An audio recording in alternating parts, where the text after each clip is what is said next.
Hello friends. In last lecture we have discussed about the ECG wave that basically represents electrical activity of our heart, and we have seen a single cardiac cycle and what are the different portions that reflect in an ECG signal and how we can measure the heartbeat. So now in this lecture we will see some abnormalities which we can relate to heart and that can fluctuate the normal ECG signal. So in that, first abnormality if we want to discuss is that is atrial fibrillation. So it is an irregular and often rapid heart rate that occurs when the two upper chamber means we are talking about atria, that is right and left atrium of heart, experience the chaotic electrical signals.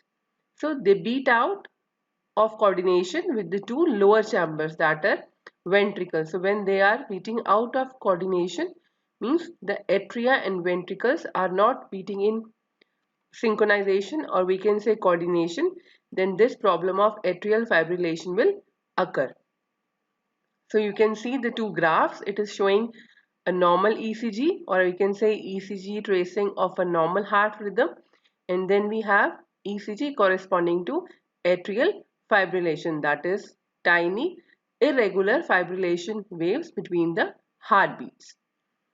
So it will have what are the basic causes, or we can say the reflections of this abnormality, in that the rhythm will be fast and irregular and heart rate will be 100 to 175 beats per minute, that is BPM, and atrial rate will be 400 to 600 beats per minute.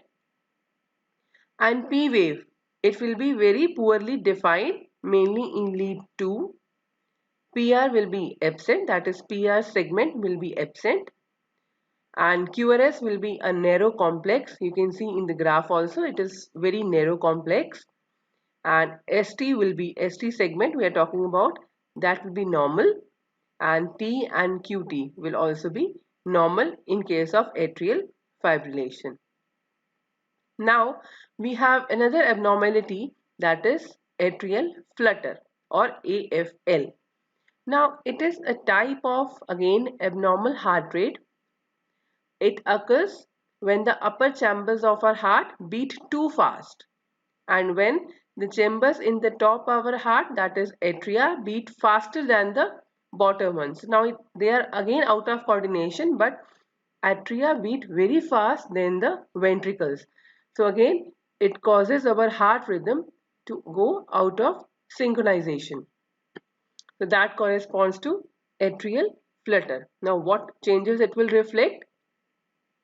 Again in this, the rhythm will be, it can be regular or irregular, and you can see this atrial rate, it will reach to 200 to 430 beats per minute, and ventricle rate will be 150 beats per minute. So you can see the difference when atrial rate beat faster than the ventricular. And if you see in the graph also, P wave, it will be a negative sawtooth kind of appearance. QRS, again it will be a narrow complex. You can see in almost all the leads.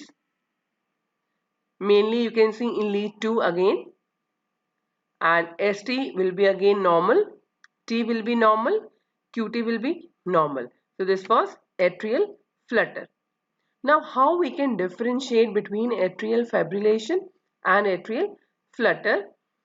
So normally what we know, that the top chambers, that are atria, contract and they push blood into the bottom chambers, those are ventricles. So you can see the two graphs, one corresponds to atrial fibrillation, another is atrial flutter. In atrial fibrillation, the atria beat irregularly, but in atrial flutter, it beat regularly but faster than usual, and more often it is faster than the ventricles. So you may have four atrial beats to every one ventricular beat. So it is also a kind of, it can be regular or irregular, but the difference is in atrial flutter that atrial contraction, or we can say atrial, will beat more fast as compared to the ventricle. So we can see 4 atrial beats corresponds to every one ventricular beat. Now, next are some other abnormalities that occurs with in corresponding to, you can see left bundle branch and right bundle branch. So these are showing some. You can see in lead 1, so it is R is showing 2 peaks. Similarly, you can see deep S in V1, and because we know that bundle branch corresponds to QRS complex, so means bundle branch contractions are basically corresponding to QRS complex. So these are the mainly main abnormalities which occurs, and they get be reflected in QRS complexes. So you can see in both left bundle branch and right bundle branch. Similarly, if you see V1 corresponding to right bundle branch, it is showing double R. Again, if you see right bundle branch for V6 lead, that will be broad S. So these are different kind of abnormalities that we can see in QRS complex that occurs because of some changes in left or right bundle branches. That is a part of his bundle system, or we can say his Purkinje system. And we know the main problem with heart, we used to say, is heart attack. So you can see in normal this ST segment is basically having isoelectric line. It coincides with the isoelectric line. But if you see acute heart attack, it is like elevation. So ST will show the elevation, which signifies that a person may have heart attack.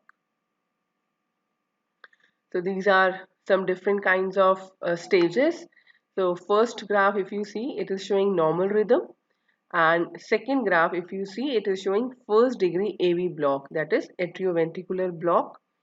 And then we have second degree heart block. The wave corresponds to second degree heart block.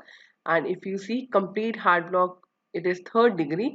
In this you can see you are missing the ECG pulses in between. So that is third degree, or we can say complete heart block. So these are the different stages of heart attack, you can say. We sometimes you maybe have heard like it is a first stage heart attack or second stage heart attack. So these are the different ECG waves corresponding to first degree, second degree, or third degree heart block system. So this was all in this lecture. So we have seen what are the different abnormalities and how that ECG wave change correspond to that particular abnormality. So for now, thank you.